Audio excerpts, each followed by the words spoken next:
everybody, welcome back to my channel. So today I wanted to talk a little bit about New York City and moving here because I got a lot of questions about how I found my apartment, what it's like to live here, how much money am I spending, yada yada yada. So I thought it'd be a great thing for me to share with you, especially because this was something that I was actually looking for prior to me coming to the city. So I'm going to be talking about that. I'm also going to try to include as many numbers as I can, just because I know that was something that would have definitely helped me when I was trying to move here. So yeah, I hope you guys enjoyed the video, and let's get started. Okay, so the first thing that I'm going to talk about is going to be the first and foremost, most obvious thing, which is going to be rent and apartment hunting and all of that. So there's different ways that you can do apartment hunting in New York City. My favorite app is going to be Roomie. It's Roomie. And what's great about the Roomie app is that it does background checks on everyone who gets on the app, so you don't have to worry about maybe having a roommate that might be sketch or anything like that. So it's great. A lot of the people who put listings on there, they put listings for different prices, so you can tailor the app to whatever it is that your budget may be, what you're looking for, if you want pets or if you don't want pets, if you want a smoker or no smoking, whatever it is that you want, the app is going to have it for you, so it's great. Now, as far as your locations go, you can go anywhere, Manhattan, Brooklyn, Queens, whatever you want. I stuck to Manhattan. I didn't want to leave Manhattan, and I wanted to be very close to my workplace, so I stick to a very particular neighborhood. And it took me a minute to find my current apartment, but it's one of those things where you really have to be patient. Most people find apartments like 2 months, a month in advance, or whatever the case may be. But in New York City, apartments go by really, really fast, even with everything going on right now. So it's one of those things where you should never freak out. I mean, obviously, you should probably freak out if you're moving tomorrow and you still don't have a place today. But if you're about a month out and you still haven't found a place, don't freak out. I always say, like, start freaking out when you're about a week or two away and you still haven't found anything. But really what's important is for you to narrow down a budget. So how much it is that you're willing to spend, how much you want to spend in your apartment. My apartment itself, I live with 3 other roommates, and I do live in Manhattan.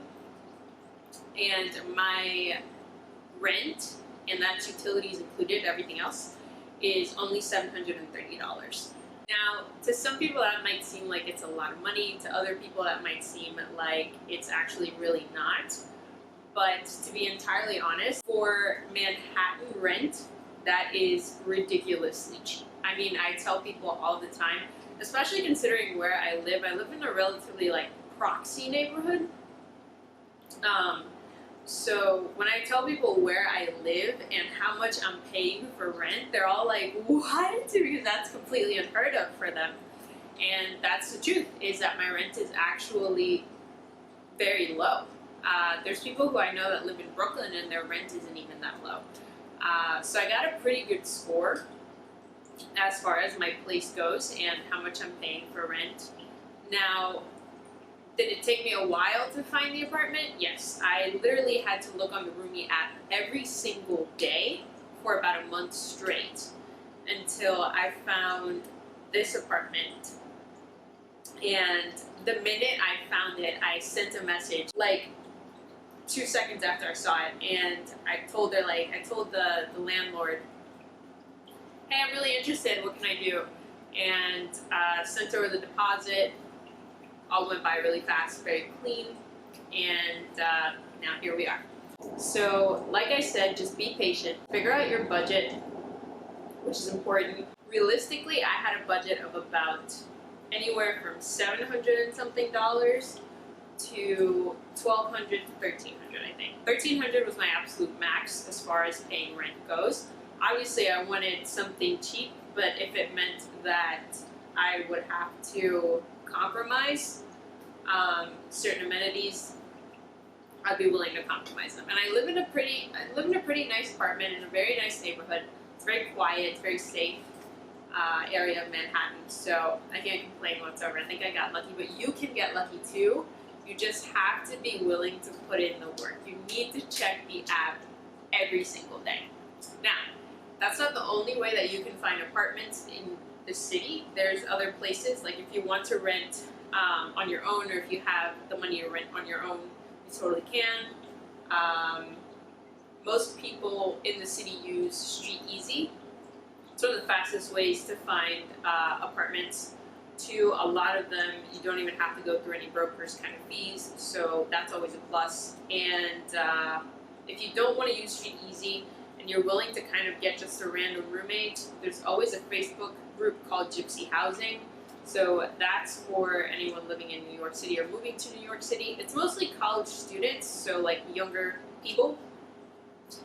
But there's really a mix of people putting ads on there saying that they need roommates. So again, depends on where you want to go, how much you're willing to spend, and what method you want to take as far as finding an apartment goes.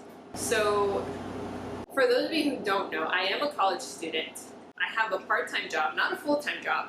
And yes, I have a part-time job and live in New York City and pay for all of my own expenses without any kind of help. Now, that does sound challenging, but thankfully I actually get paid very good money. I think I'm very blessed in that aspect. I work for a tech company and I get paid very well. So I actually feel like I should have started the video talking about that, but just jumped straight into rent. Prior to me coming here, you don't want to come here without a job. You need to have a job, you need to have a plan coming here. I figured this all out in a matter of a month. So I'm not saying that it's impossible to just jump into it, because it's not. I did. But I also had my job backing me up, because I was able to get a transfer with my job.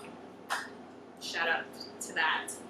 And I was able to come to the city with a job security, and I also got into a school here, which is why I'm here in the first place. So yeah, don't come to the city without a job. I've seen people who do it and they make it, but I've also seen people who do it and they don't make it and they end up having to go back to live with their parents. So it's one of those things where you should tread at your own risk, but I always say, just to play it safe, do not come here without a job.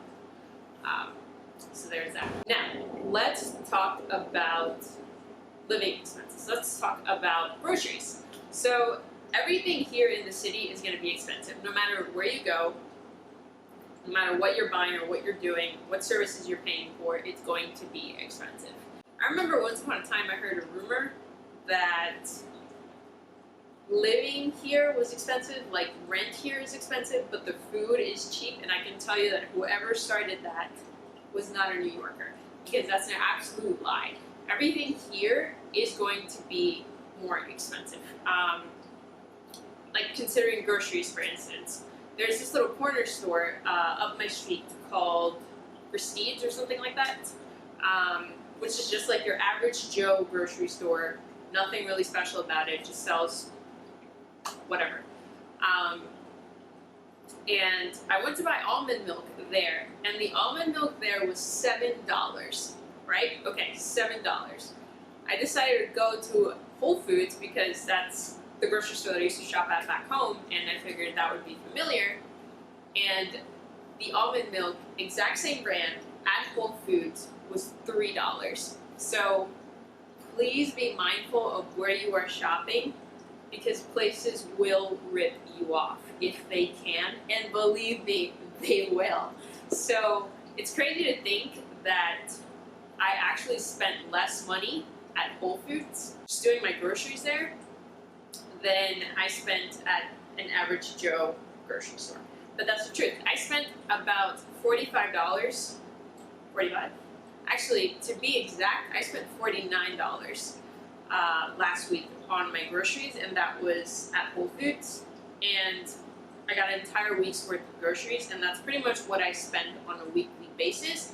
Now, with that in mind, I don't eat a very large amount of food.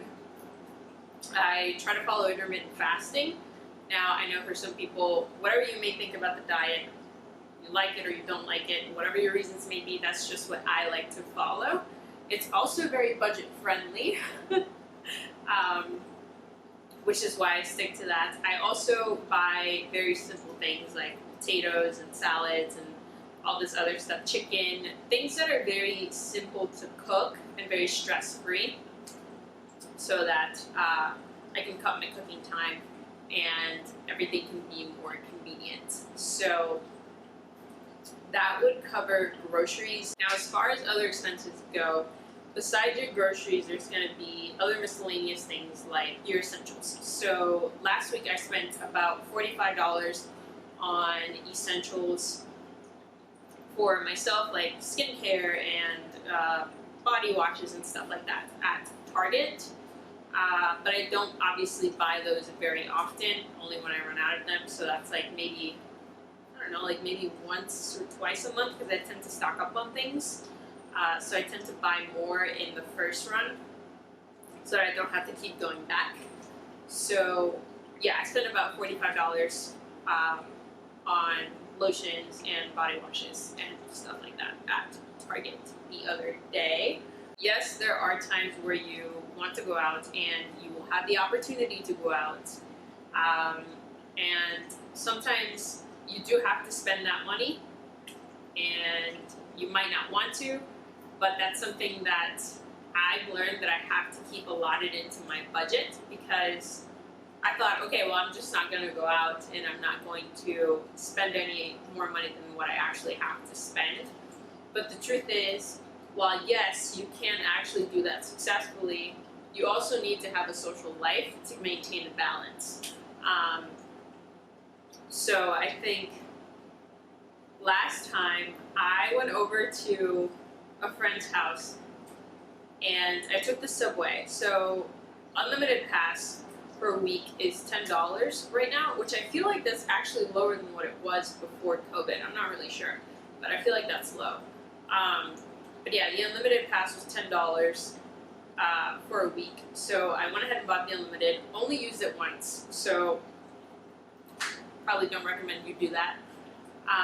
And because by the time I was coming back home, it was about 10:30, I don't really recommend getting on the subway that late. So I ended up catching an Uber back home. That Uber cost me $21, and that was the most painful $21 that I had ever spent in my life.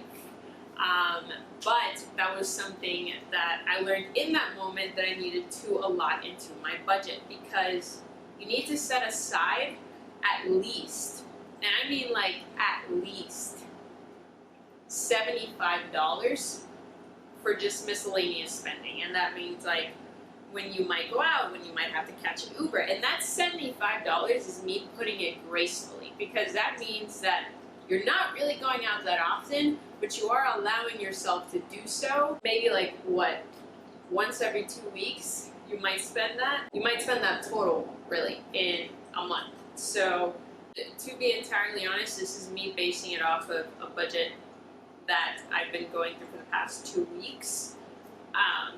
So this is all subject to change. I won't really know how much I'm really gonna spend until I've lived here for a longer amount of time. Now, all of that being said, the fact that COVID is happening right now, I hate to say it, but it does help out your wallet, because not much is open.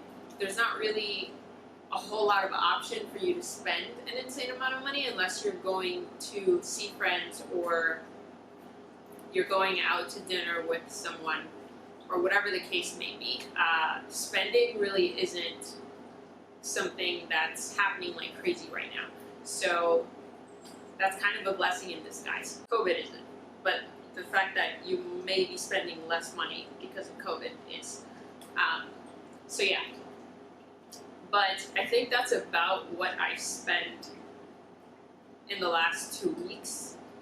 So what does that bring the total up to? About 730 plus 45 plus 49. It's been 2 weeks, and I spent $49 both times in groceries.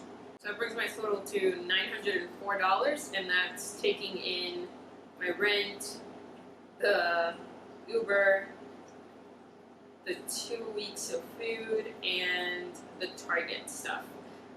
Yes, I do have other expenses outside of these. So I pay for myself to go to school.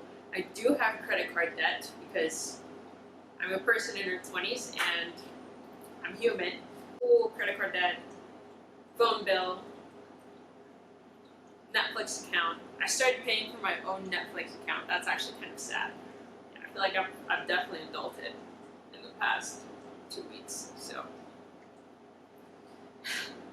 but yeah, I started paying for my own Netflix account.